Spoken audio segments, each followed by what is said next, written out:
It has been 50,000 miles. I've jumped it, I've crawled it, I've thrashed it.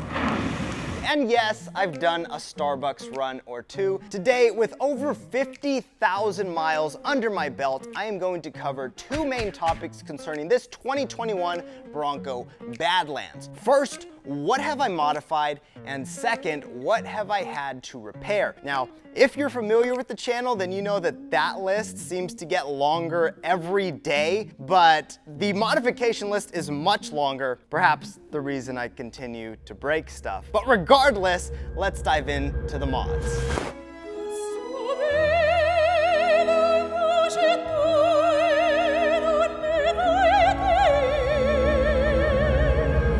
So for the review of these modifications, I'm going to segment this into four main categories: interior, exterior, armor, and I'm gonna tie performance and functionality into its own category. With that said, we're gonna start off with armor. So for the armor category, it's pretty basic. Obviously on any build, front and rear bumpers are gonna stand out. For me, I went with the Bodyguard bumper. It's a winch capable bumper. It's taken a beating and it's held up perfectly fine. Obviously it's got recovery points built in, skid plates included, and if you look closely, you can see that those have been scraped up pretty stinking good. So very happy with that bumper. For rock sliders, I ended up going with the road armor sliders. I liked them because they were super tucked in, and not only that, but they traveled a ways underneath the rig, so it kind of acted as an actual slider as well. I like the way it was mounted. These have served me great. Obviously, the paint is coming off because I have used and abused these puppies and have had to crank them back straight a time or two, but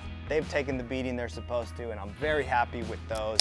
Moving on to the back, like I said, bumpers are important, and I decided to go with the Bodyguard rear bumper as well. This one is modified because I do have an 1.5 inch body lift, and so I didn't like the gap, so I ended up cutting and welding this bumper so that it would move up a little bit. But other than that, again, same thing. It's taken a beating. You can see bare metal coming through, rusting out, because this thing gets rock crawled. The last bit of armor is the shock skids. I think that that's one of the most important things you can do to one of these new Broncos, and it's simple, and it'll save you a lot of heartache. I went on a trail a few months ago, ended up twisting the crap out of my shock brackets, and I'm pretty positive that if I didn't have the shock skids on, those would have completely ripped off the axle. So it's definitely something you guys want to consider if you're rock crawling. So that's basically gonna be it for armor. Next up, we're gonna tackle exterior modifications. And one of the first things that I did was install the Oracle grill letters. It's just a nice, simple touch. I also put in the LEDs along the grill here. Those all function and work great, except for that one right there, apparently, which I just figured out. But moving on, one of the next things that I did was I went ahead and installed the Air Design fender flares, which we do sell. It's a lot wider of a flare, and because of the offset that I'm running on my wheels, I just kind of like that wider stance and look that these gave. I had just mentioned the wheels and tires. I'm running a 37-inch Toyo on a 17-inch fuel beadlock wheel. These beadlocks have been absolutely beat to crap. I mean, one of them is literally completely silver because I have shaved the entire thing clean. So they have done their job, and I haven't popped a bead yet, so I'm very happy with these. These have basically been on all 50,000 miles. This package here was one of the first things that I did to modify this thing, and I just kind of worked my way backwards to figure out how to make this thing functional with 37. So we're gonna get into that in a bit, but that was another thing that I did as far as exterior modifications on my Bronco.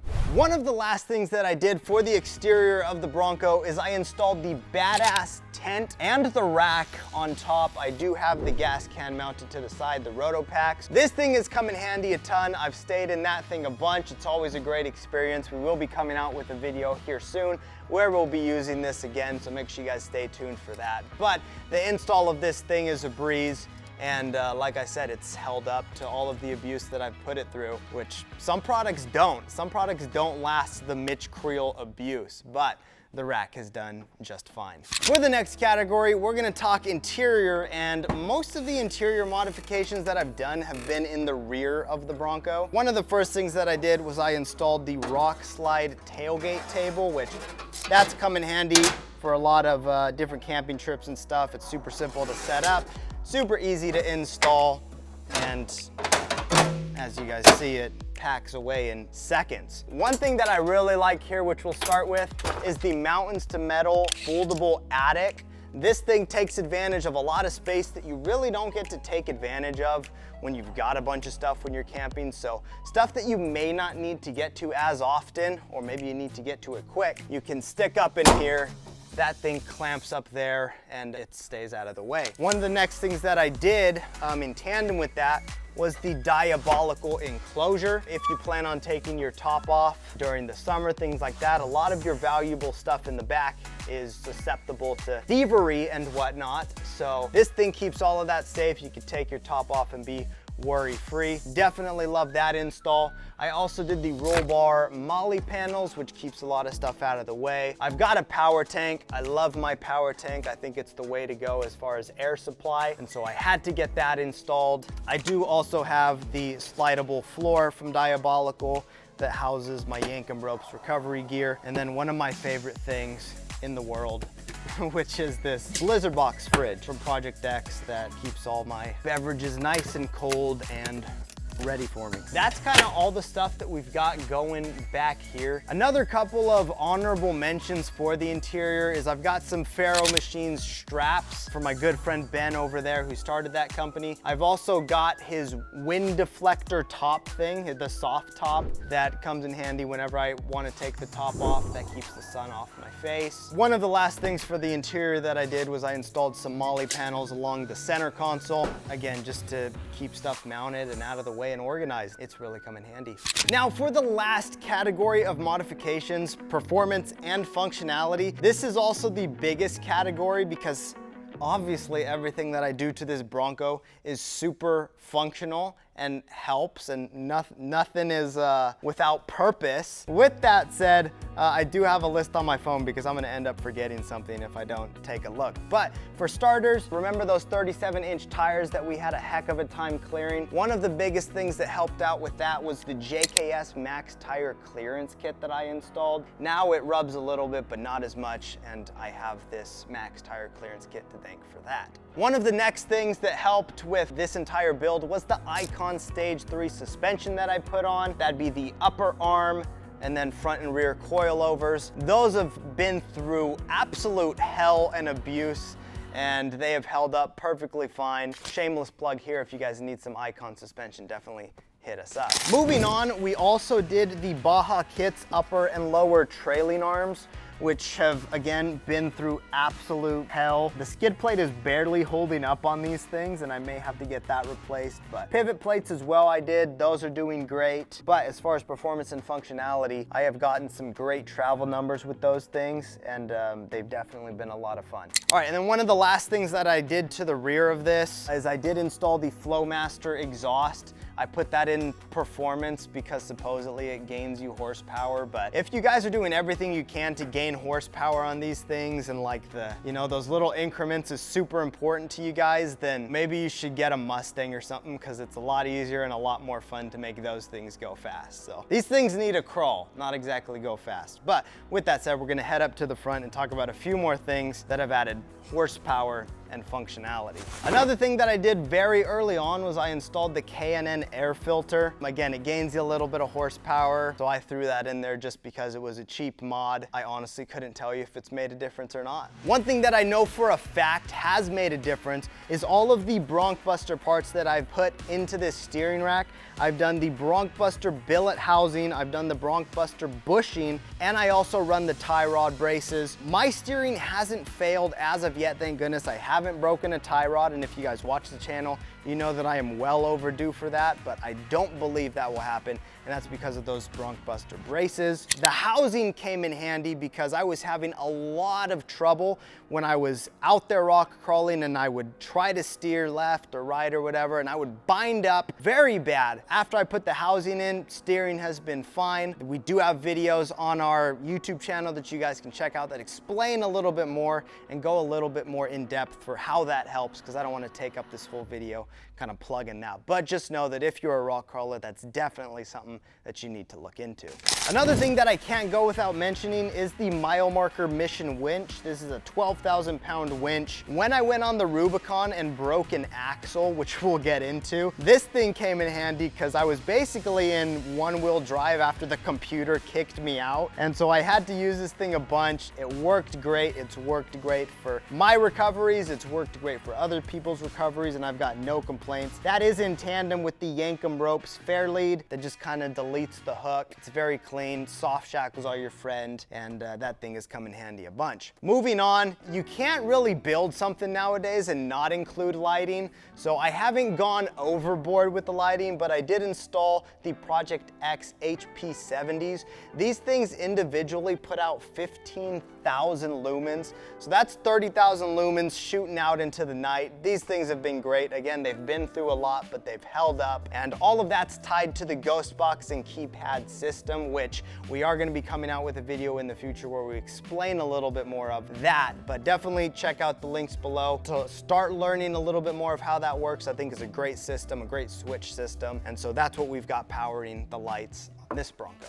A couple more things that I've done as far as performance and functionality is, like I said, I did do the 1.5" body lift on this thing. That was to help clear the 37s. And then one thing that you cannot ignore, and I don't know why so many people have, is hood shocks. This is such a simple mod. Maybe I'm lazy. Maybe I'm some gen whatever millennial who doesn't like doing work, but I just think that that is 10 times easier, and I think you guys need to look into doing those if you're getting under your hood as often as I am, which is not that much because I have no idea what's going on in here. A lot of my knowledge is just bolt-on stuff, but either way, every time I have to open up this hood, those hood shocks come in handy. So that is pretty much my entire list of modifications that I've done over the past 3 years of owning it, over the past 50,000 miles. It's come a long way. I'm very happy with it, but along the way, along that 50,000 miles, it hasn't been without hiccups and errors and carnage, folks. So now that we've talked about all of the modifications that we've done to this thing, it is time to cover the things that I have had to fix. So for starters, one of the biggest things that I had to fix on this thing, the biggest point of carnage that I've experienced over these past 3 years, was the rear trailing arm brackets, the upper trailing arm brackets that started ripping off the frame. We did a whole video on that. That was carnage, and it took a long time to fix and to figure out, and it was a little bit stressful, a little bit fun getting to weld on the new Bronco. And as far as I can tell, those welds are holding. That was definitely one of the biggest points of carnage that I had with the new Bronco.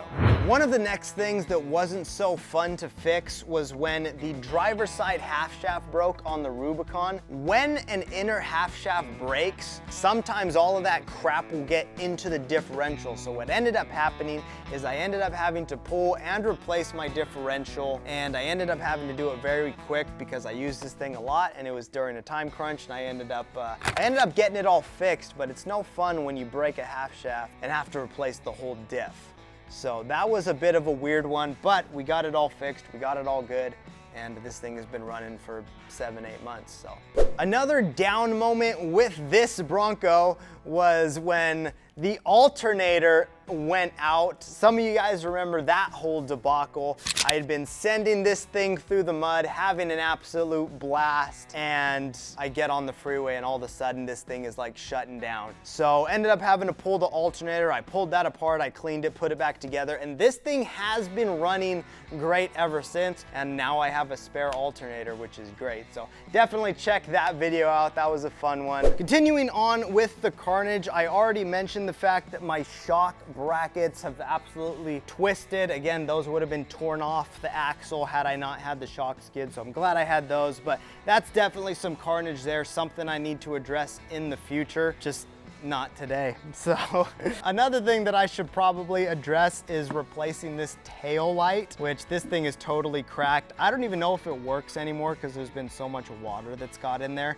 I always just thought it was a good selling point for the Oracle flush mount tail lights that we sell, but that's a good bit of carnage right there. So on this same trip where this happened, we also got this little dent right here and the big mega dent in the door, which I wasn't totally happy about because this is my daily driver, and although it's a rock crawler, it does kind of suck when you put a good ding in there. But you know, if I claim to be a rock crawler, I better be willing to claim the consequences of such a lifestyle. So, you know, a little dent here, big whoop. With that said, that's almost the end of the carnage, but we've got one more thing on that list, and it's a newfound thing, and it may be my biggest debacle yet. Let's jump back to the rear of the Bronco. So for our last bit of carnage, it's not something that I've repaired yet. Again, this is a newfound thing. I've never leaked oil in this thing up until a couple weeks ago, and that is because I do believe that I have finally broke the welds on the axle going into the diff. So I've got a leak now. I don't know if the tube is spinning out, and that is something that I'm gonna have to get fixed. I honestly wish I had the expertise to do it myself, but I think we're gonna have Morgan tackle this welding because that's a bit more serious of a problem. That's a total bummer, but it is what it is. Again, when you do this kind of stuff, you gotta be willing to accept that stuff is going to break when you do what I do, and you can't blame Ford and you can't blame the shop that you got the modifications from. You gotta blame your driving skills, which, do I have any? I have no idea. Apparently not enough. With that said, that's all the carnage that I've had to do, so let's hop back up to the